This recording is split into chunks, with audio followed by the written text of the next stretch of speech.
What kind of a down payment do you think you need if you're buying a house? Mention it in the comments below. I'd love to hear what you say. And the reason I say this is statistically, about 88% of the population actually gets this wrong. Down payment, let's talk about that. What do you need? What is the minimum down payment? Some people think 10%. A lot of people think 20%, right? I hear that all the time. Don't I need 20%? So it depends what your goals are. If you don't want to pay mortgage insurance on a conventional loan, then yeah, if you could put 20% down plus your closing costs and stuff, then fantastic.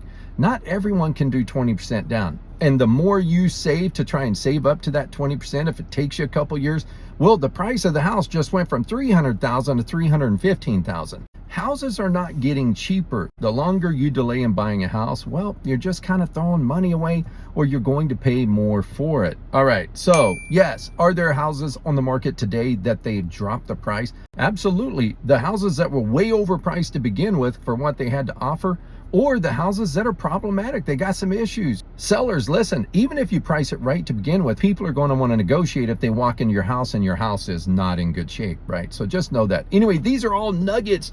You need to subscribe to my channel, and that way you don't miss out on these nuggets, these other videos that I do. I have over 200 that you could check out, including property tours, city tours.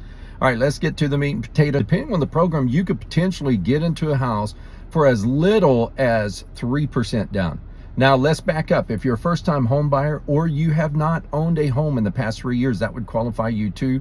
You could potentially get into a home for zero for your down payment, because first-time home buyer program will pay up to 3.5%. Now what you do need to remember, you do need to have earnest money, and that could be as low as $500 or $1,000. Sometimes some people get that back, like they cut them a check right at closing. Another thing you need to remember, you're going to pay for the appraisal up front.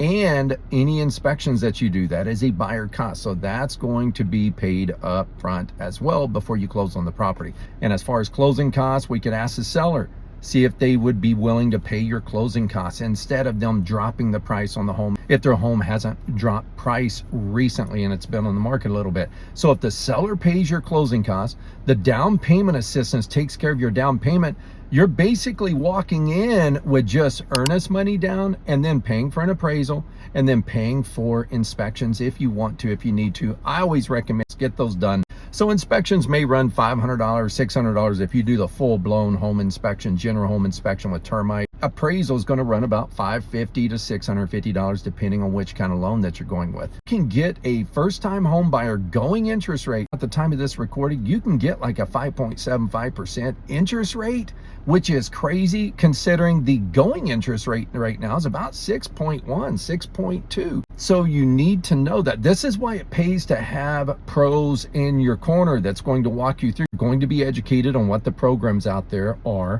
Plus, on top of that, we walk you through every step of the way. So I've done this 27 years. I'm happy to help you. All right, Rodney Dixon, your Tulsa Realtor. Reach out to me. Let's connect. If I don't talk to you here soon, I'll see you in the next video.